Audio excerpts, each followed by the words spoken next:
My sister Madison did something at my baby shower that I still can't fully believe. Right there, surrounded by my closest family and friends, she stood up holding her wine glass like she was about to offer some heartfelt toast. I remember watching her, hoping, praying that maybe she'd surprise me and say something kind, something that reminded me of the bond we used to have. But instead, with this sickly sweet smile plastered across her face, she raised her glass and said clear enough for everyone to hear, "Hopefully this one survives." The words hit the air like a slap. I heard an audible gasp ripple through the crowd, followed by the sharp clatter of someone dropping a fork onto their plate. My breath caught in my throat. I stood there frozen, my palms pressed instinctively against my swollen belly as if I could shield my baby from the venom dripping off her words. I fought the sting of tears clawing at the back of my eyes, my knees trembling so badly I had to lock them just to stay upright. This was supposed to be one of the happiest days of my life. After years of heartbreak and two devastating losses, I had finally made it far enough along to feel like I could celebrate.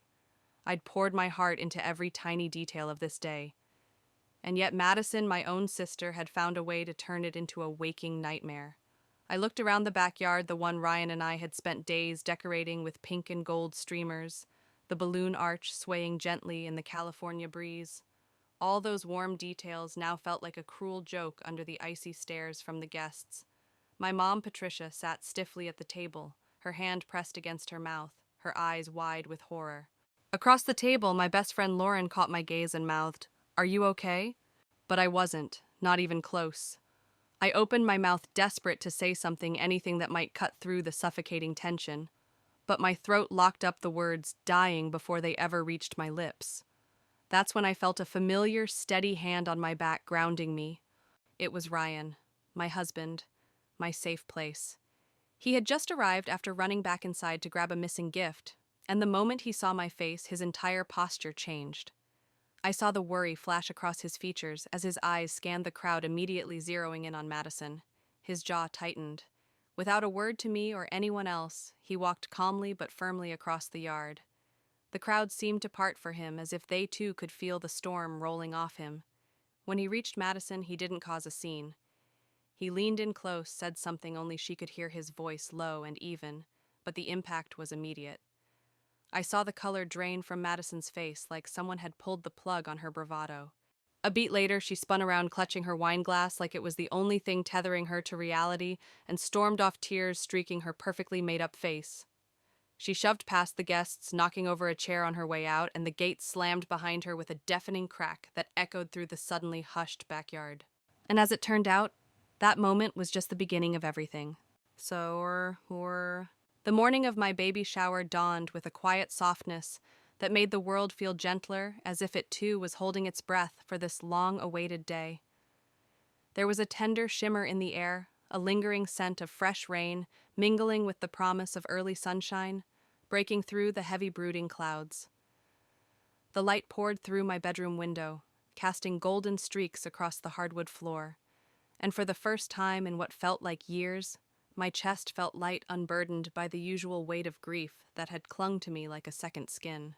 Standing in front of the mirror, I smoothed my trembling hands over the pale blue cotton dress that stretched softly over my swelling belly, its color reflecting the fragile hope I clung to so desperately.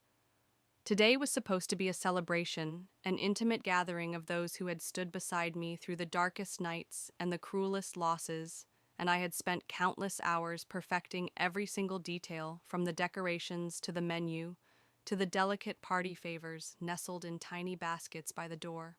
I needed this day to be perfect, not because perfection mattered in the grand scheme of things, but because after enduring two excruciating miscarriages, this pregnancy felt like a final chance, a precious miracle that might slip through my fingers if I dared to blink.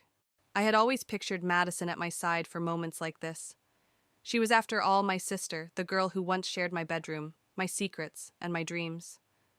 But somewhere along the winding path of adulthood, something between us had frayed, and the space between us had grown into an aching canyon I couldn't cross, no matter how hard I tried. Maybe it was when I married Ryan and she was still tangled in a carousel of toxic dead-end relationships that left her brittle and bitter. Or maybe it was when my career began to blossom, while hers remained stuck in neutral, never quite lifting off the ground. Or perhaps it was simpler than that. Maybe it had just become easier for Madison to resent me than to admit she felt left behind. Still, I clung to the naive belief that these wounds between us were nothing but a phase, that in the end blood would prove thicker than envy. I told myself that lie more times than I could count, because I needed to believe that the sister I grew up with still existed beneath the sharp edges of the woman she had become. The backyard that afternoon looked like something plucked from a daydream. Ryan and my best friend Lauren had spent the morning weaving strands of pink and gold balloons from the porch to the far end of the garden, where an archway draped in shimmering script spelled out, "Welcome, baby Grace." A long linen-covered table sat under the soft shade of the old oak tree, adorned with pastel cupcakes, lemonade served in dainty mason jars, and floral arrangements that smelled like spring itself. The sight of it all nearly unraveled me, not from sadness, but from the sheer, overwhelming gratitude of finally reaching a day I feared I'd never see. For a fleeting, perfect moment, I allowed myself to exhale, to sink into the beauty of the moment, and let the ghosts of the past drift into the background. I let myself feel something I hadn't dared to feel in months: hope. Pure, radiant hope. Guests began trickling in, arms heavy with gifts wrapped in delicate pastels, laughter spilling through the garden like sunlight on water. I hugged them all a little tighter than usual, clinging to every embrace like it might stitch another fractured piece of me back together.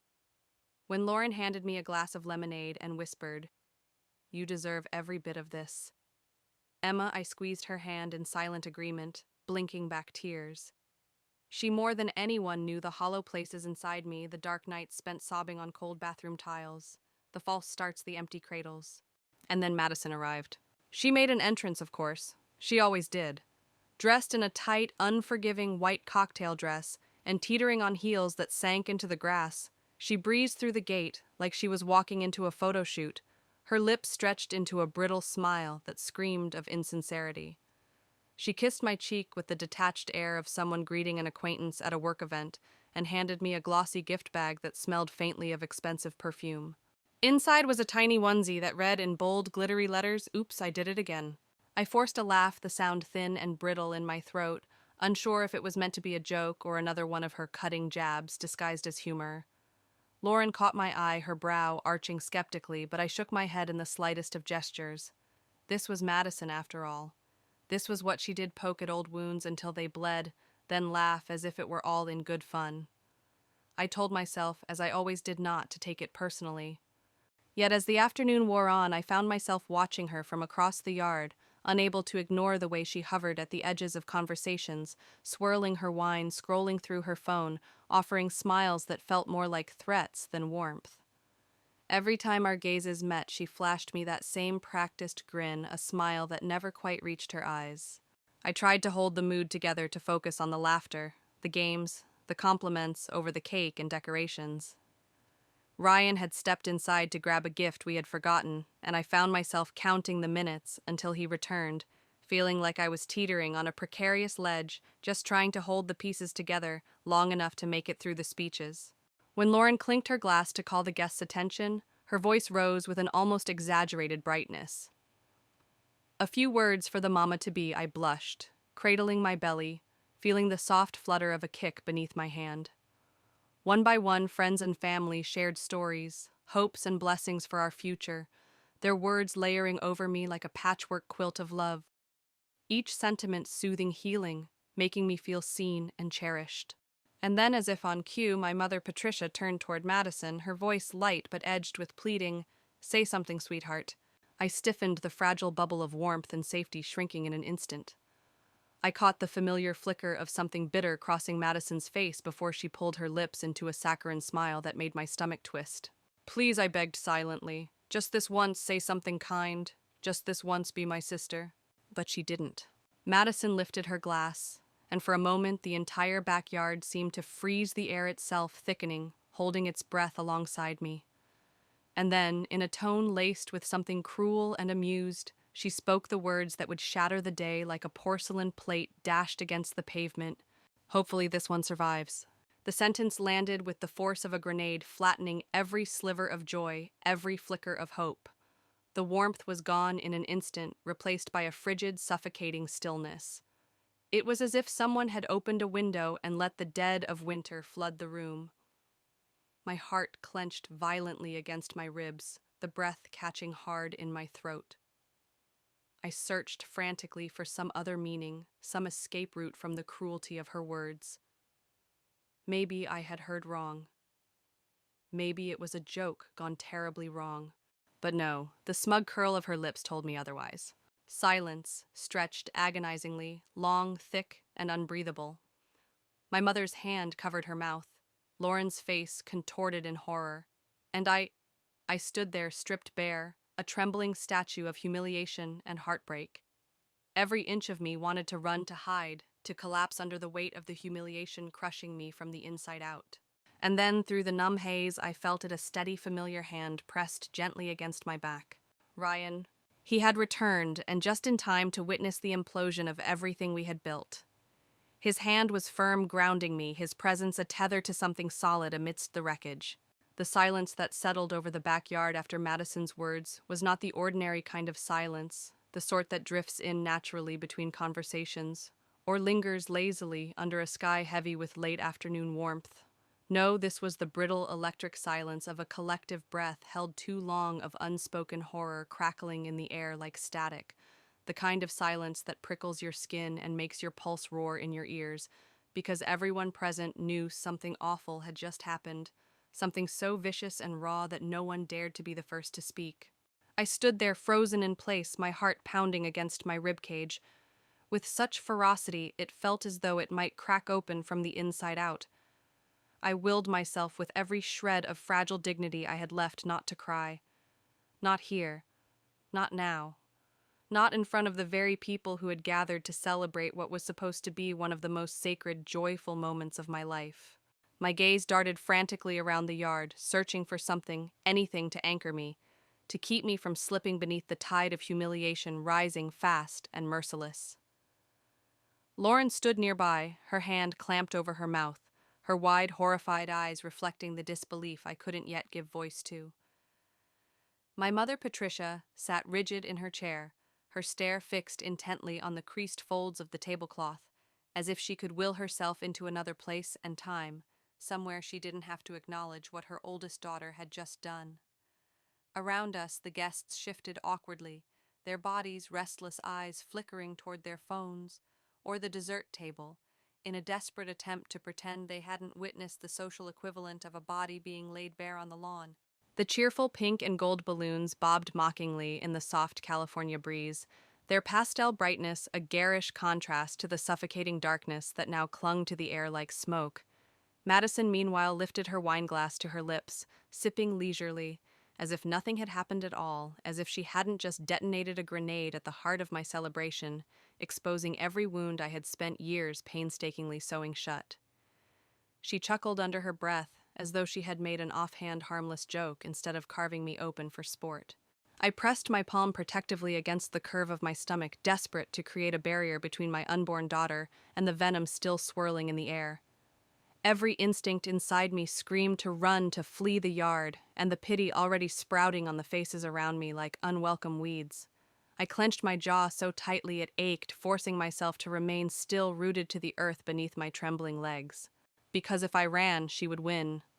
If I let myself shatter into pieces right here in front of everyone, Madison would know she had achieved exactly what she came for.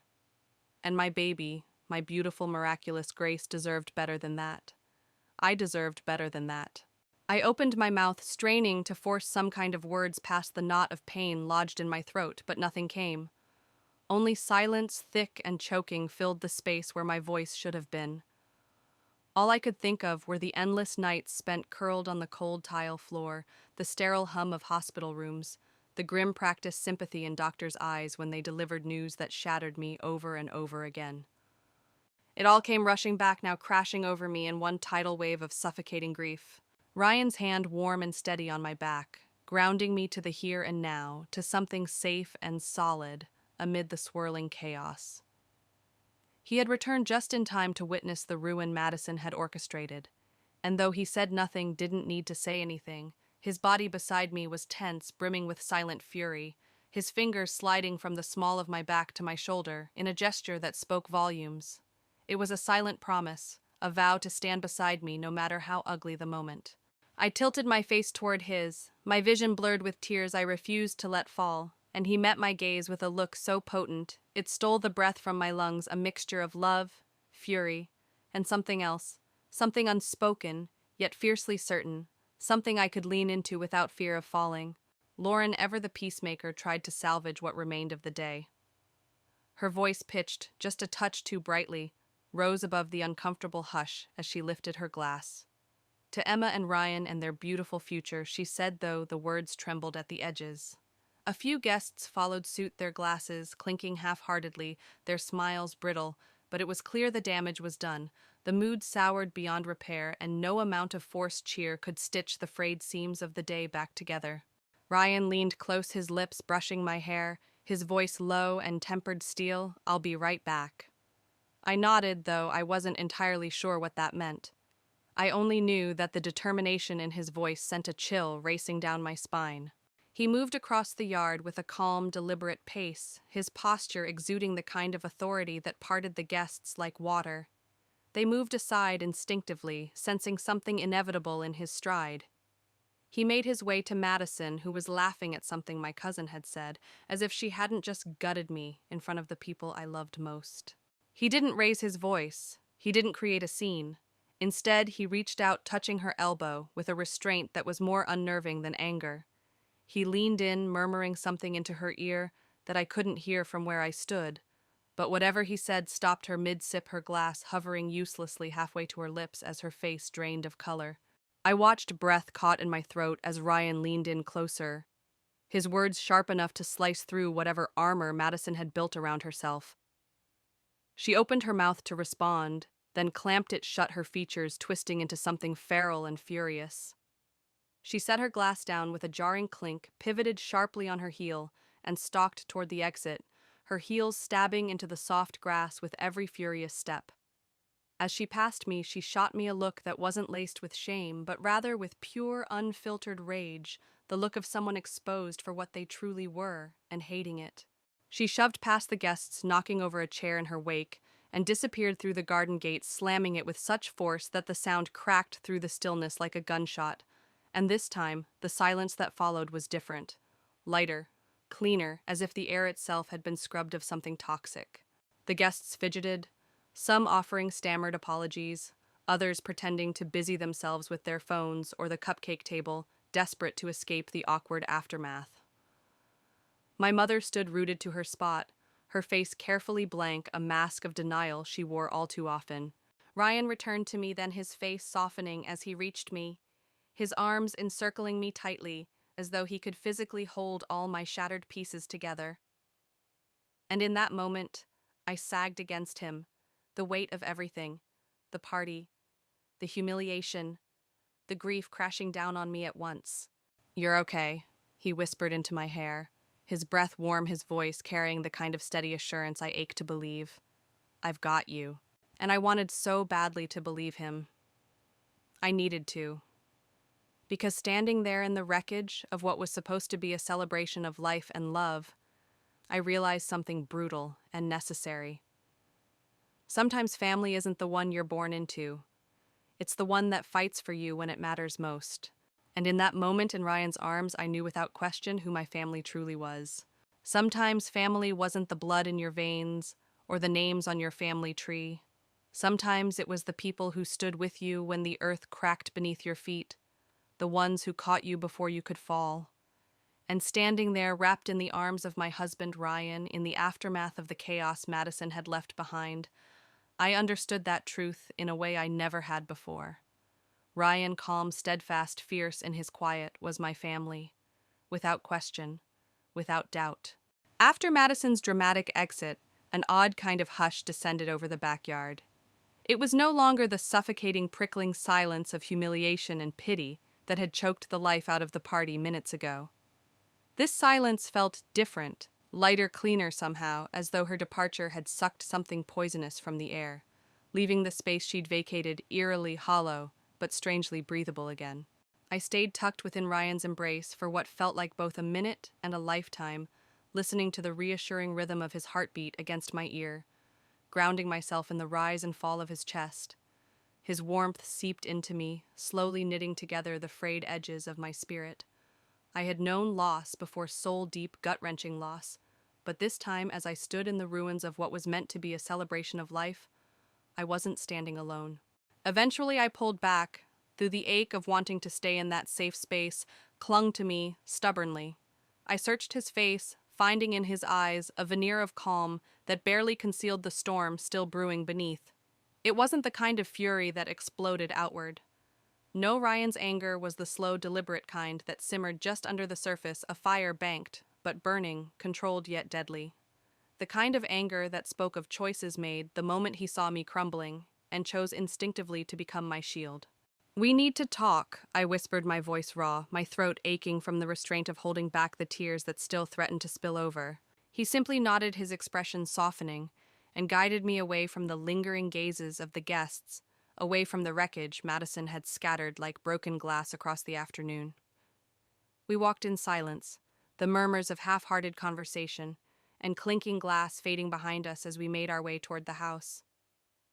I caught slivers of faces along the way, some colored with pity, others awkward and uncertain, a few brave enough to let their expressions soften with what looked like quiet, wordless approval. But I kept my focus forward because in that moment there was only one person whose opinion mattered, whose presence grounded me in something real and unshakable.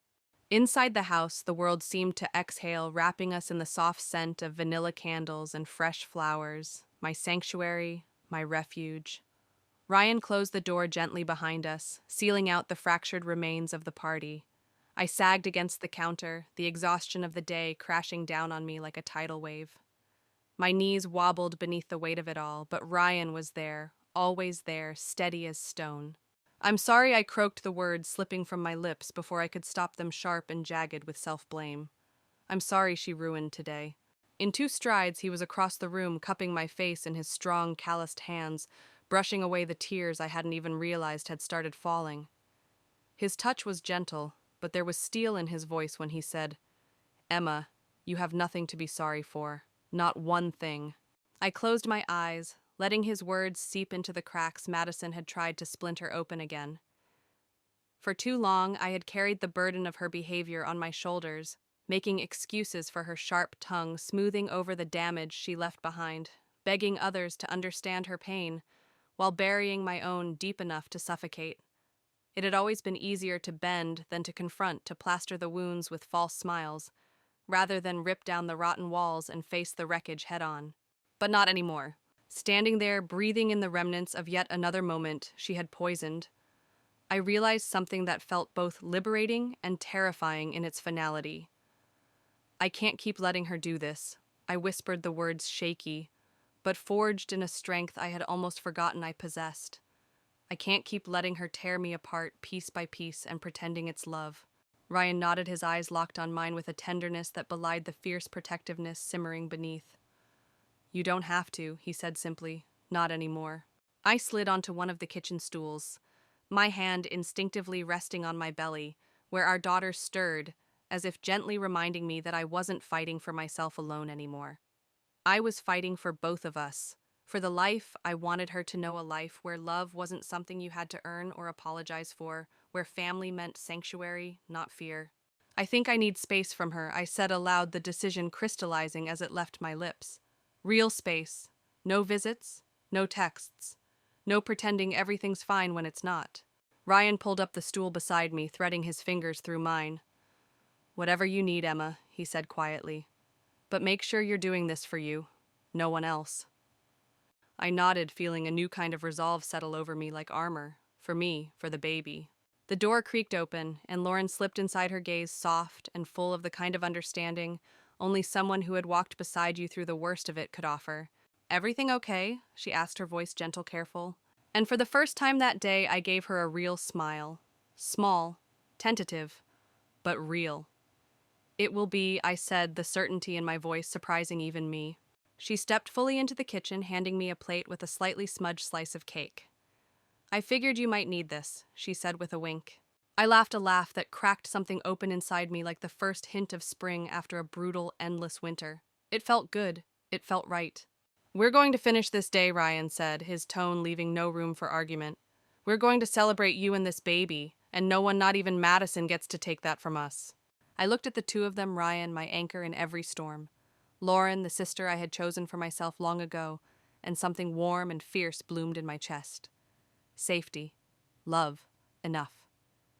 I picked up the fork, my hand steady, now my decision made, and with it came a strength that reminded me of the woman I used to be, the woman I still was underneath the wreckage. I was done letting other people's bitterness author my story. From this moment on, I would be writing it myself, and it was going to be beautiful. When we stepped back outside into the yard with Ryan and Lauren flanking me like sentinels, the late afternoon sun bathed everything in a soft, forgiving gold, as if the universe itself were trying to erase the shadows Madison had left behind. Some guests hovered at the dessert table, nibbling nervously on cupcakes, while others clustered in tight, uncertain groups, their glances flickering toward me, their concern palpable. For a breathless moment I hesitated. The urge to end the party early tugged at me to make an excuse to retreat into the house and close the door on the discomfort. But then I remembered Ryan's words inside. More importantly, I remembered the life growing inside me, the little girl whose first story was already being written, a story I refused to let be defined by shame and grief. Not today, not ever again. I lifted my chin, smoothing the front of my dress, and walked toward the center of the yard, where the remnants of joy still waited for me to claim them back. Lauren drifted toward the speaker, her movements quiet, deliberate, as if aware that the air was still thick with the remnants of Madison's storm. She flicked the switch, and the soft strains of a hopeful melody filled the yard, weaving gently between the conversations that stuttered and faded into expectant hush. I turned to the guests, their faces a mixture of uncertainty and cautious anticipation, their bodies leaning ever so slightly toward me, sensing perhaps that I was about to reclaim the space Madison had tried to poison. "Thank you all for being here," I began, surprised at the strength that threaded through my voice, steady and clear despite the tremor still lingering in my chest. Today was always meant to be about new beginnings, about hope, about family, and that hasn't changed. My words hung in the air, a lifeline tossed into the uneasy sea of faces before me. A few people nodded. Others exhaled, their shoulders softening, the tension beginning at last to loosen its suffocating grip on the gathering. I pressed on, the words rising from a place inside me I had feared was lost forever. Sometimes I said family isn't the people who share your blood. Sometimes it's the ones who show up when it matters most, the ones who lift you up instead of tearing you down. And today, standing here, I am surrounded by family. At that moment, Ryan stepped beside me, his hand slipping into mine, and the simplicity of that gesture, firm, certain, unwavering, said more than any speech ever could. I squeezed his hand back, feeling a surge of love, so fierce, so consuming it ached in the hollow places Madison had tried to carve out of me. "We're so excited to welcome our little miracle into a world filled with love." I finished, my heart swelling as I looked out at the faces of those who had chosen to stand beside us, to celebrate with us despite the mess, the cracks, the scars. And I am grateful for each and every one of you who has chosen to be part of that. There was a beat of stillness, like the world itself was leaning forward into the moment, and then applause broke out. Hesitant at first, like the first raindrops on thirsty soil, but soon it swelled into something stronger, genuine, washing over me with a warmth that loosened the knot in my chest. Smiles returned to faces that had only moments before been pinched with discomfort. Guests raised their glasses this time with true warmth, their toasts ringing with sincerity instead of obligation. As I moved among them, greeting them anew, I caught whispered fragments of conversation floating on the breeze. "I can't believe her sister would say something like that." One woman murmured the words, sharp-laced with disbelief. "Emma handled it with such grace," another voice replied, softer, almost reverent. I let their words wash over me without clinging to them. I hadn't done this for their approval, hadn't stood tall in the wreckage for applause. I had done it for myself, for my baby, for the life I was determined to build from the ashes of everything Madison had tried to burn down. Later, as the golden light of late afternoon faded into soft lavender hues, Ryan and I stood side by side beneath the quiet sky, watching the last of our guests drift out through the garden gate. The warmth of their presence lingered, but the yard now quiet and still belonged once again to us. My mother approached, then her expression tight, her hands twisting together, betraying the words she tried and failed to soften. "Emma," she began, her voice hesitant, fragile. "Madison." She didn't mean... I held up a hand, calm but firm. "Mom, please, not today." Her mouth opened, ready to protest, to excuse, to defend, but something in my face must have stopped her. She thought better of it, pressing her lips into a thin line, nodding stiffly. She kissed my cheek with the mechanical tenderness of a mother who wasn't quite sure how to bridge the chasm growing between us, and walked away, her shoulders sagging as she disappeared down the driveway, shrinking beneath the weight of the silence I no longer intended to break for her. There was sadness in me, yes, a quiet ache for what might have been, but beneath it, like bedrock, pulsed a deep, unwavering certainty that I had finally done the right thing. Ryan turned to me, brushing a stray lock of hair from my face, his touch feather light, his voice rich with quiet pride. "Proud of you," he said simply. Tears burned behind my eyes again, but this time they were different. Not from pain or humiliation, but from relief. From pride. From the flicker of hope reigniting in my chest. We stepped inside the quiet house, welcoming us back with the comfort of familiarity and peace.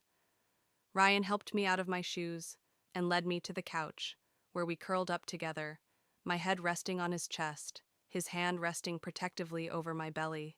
I listened to the steady beat of his heart, letting the sound anchor me, soothe me, and for the first time in so long, I felt whole. Not because everything was suddenly perfect, but because I had claimed the right to protect my happiness, to protect my family without apology. Somewhere beneath his hand, our daughter stirred a tiny flutter against his palm. He chuckled softly, the sound deep and rich, filling the room like sunlight. "She's strong," he said. I smiled, pressing my hand over his. "She's going to have to be." That night, I drifted into sleep, cocooned in Ryan's arms, wrapped in the warmth of a love that did not need to be earned, feeling something fierce and steady blooming inside me. Hope. Real, unshakable hope. The kind that takes root where bitterness once thrived. Madison's words had been meant to crush me, but instead, they had unearthed something stronger, more enduring. I wasn't the broken one. I wasn't the weak one. I was the one who had survived. The next morning, I woke to a house soaked in gentle sunlight, the remnants of the baby shower still lingering, but no longer pressing on my chest like a stone. The memories were fresh, but they no longer held the power to break me. I had expected to feel hollow, ashamed, like a woman unraveling at the seams. Instead, I felt lighter, stronger, as though something inside me had been reforged in the fire Madison had tried to set. I moved quietly through the house, making breakfast, while Ryan slept in the kitchen, bathed in that soft, forgiving morning glow. I sipped my tea, my hand resting over the curve of my belly, feeling the nudge of tiny feet in response. I let my thoughts drift to the long, winding road that had led me here, the years of struggle, the heartbreak of losses, the endless nights wondering if I was enough, if my body was strong enough, if my spirit could endure one more blow. I thought of Madison, of the years spent contorting myself into something smaller, quieter, easier, trying to win her approval, to smooth her sharp edges, to protect her at the expense of myself. I had clung so tightly to the illusion that family loyalty meant enduring cruelty in silence, that love demanded sacrifice no matter the cost. But standing there at my own baby shower, humiliated and broken open, I had seen the truth laid bare before me. Real love did not humiliate. Real love did not tear down, did not diminish. Real love built, it healed, it strengthened. And sometimes it looked like choosing yourself when others would not. Ryan joined me at the table, his hair mussed from sleep, his eyes soft with tenderness when he looked at me. He didn't ask about Madison. He didn't ask if I wanted to reach out to patch things over. He simply trusted me to make my own choice. That trust, that quiet, unwavering support meant more than 1,000 hollow apologies could ever offer. In the days that followed, the messages trickled in like echoes of the party's fractured ending. Some were warm, filled with quiet admiration, friends and distant relatives commending the way I had carried myself with grace under fire, praising the strength they had witnessed but never fully understood. Others, however, were more cautious, their words dipped in the kind of passive scolding that masqueraded as concern. urging me to take the higher road to remember that family bonds, no matter how frayed or bruised, were meant to endure. They pleaded with me in carefully worded texts to consider Madison's pain, to offer forgiveness, like an olive branch extended across a battlefield that had long since turned to ash. But I read their messages with a calm detachment, allowing the words to pass through me without taking root. I owed them no response. I owed no one an explanation for choosing to protect the fragile, hard-won peace I had carved out of the ruins Madison left behind. The decision I made in the kitchen that day had not been a rash one, not some emotional flare in the heat of humiliation. No, it had taken root deep and stubborn a vow to myself that I would no longer sacrifice my happiness at the altar of relationships that wounded more than they healed. I was not closing the door on my family forever. I was simply stepping away long enough to let the bruises fade, to stitch my heart back together, without the constant tug of old expectations and guilt. I needed that space. I needed that breath. For myself. For the tiny life stirring inside me. Life as it does moved forward, relentless and healing in its steady rhythm. Ryan and I spent evenings painting the nursery in a soft, soothing sage green, the color wrapping the room in tranquility and whispered promises of a fresh start. We hung delicate animal prints above the crib, our laughter filling the space late into the night as we fumbled through assembling furniture, realizing only after hours of effort that we had installed half the drawers backward. It became our inside joke, a testament to the imperfect beauty of building something new together.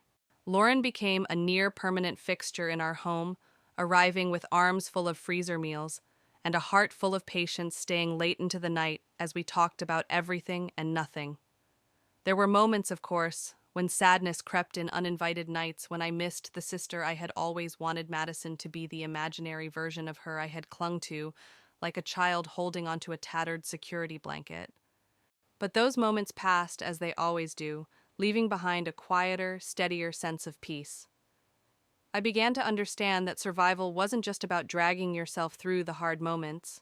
It was about choosing deliberately and unapologetically to live differently afterward. It was about building a life steeped in joy, not just enduring the absence of pain. The baby shower faded into something people whispered about, a cautionary tale shared in hushed tones over brunch or text threads before they moved on to newer, shinier dramas. But for me, it remained a sharp, undeniable line in the sand, a before and after. It was the day I stopped begging for permission to be happy. The day I chose myself, my baby, my future, over the wreckage of the past. And months later, when I held my daughter in my arms for the first time, tiny and fierce and perfect, I thought of all the battles we had already fought together. I pressed my lips to her velvet soft forehead, breathing in the sweet scent of her, and made her a promise, a vow forged in the fires of everything I had endured. I promised her I would always fight for her and for myself with the same fierce devotion, that she would grow up surrounded by love that built, not love that tore down, that she would never have to question her worth or wonder if she was enough, that she would know she came from a line of women who had survived, who had chosen to weave beauty from brokenness, who had chosen hope when bitterness might have been easier. That was the true gift of that day, not the cupcakes or the balloons or the carefully curated decorations, but the gift I had finally given myself when I stood in my truth and said enough. I was done simply surviving. I was living now, on my own terms. And as I sit here sharing my story, I know how hard it is to walk away from someone you thought you could trust, someone you thought would always be your safe place. But if my experience has taught me anything, it's this. We are so much stronger than the people who try to break us. We are allowed to choose better for ourselves and for those we love. We are allowed to protect our peace even if others call it selfish. If any part of this story stirred something inside you, if you too have had to walk away from someone to find your own happiness, know that you are not alone. And if this touched you, if it helped in some small way, I'd be grateful if you'd take a moment to like this video. It's such a small thing, but it helps more than you might realize. And maybe if you know someone standing on the edge of a similar decision, send this to them. Remind them they're not alone. I would love to hear your stories, your strength, your victories. Please leave them in the comments. I read every single one. And if you want more stories like this, real, raw, honest stories where healing and hope always have a seat at the table, consider subscribing. Together, we're building a community where wounds can become scars and scars can become stories of survival and triumph. Thank you truly for being here, for choosing to listen, for choosing to stay.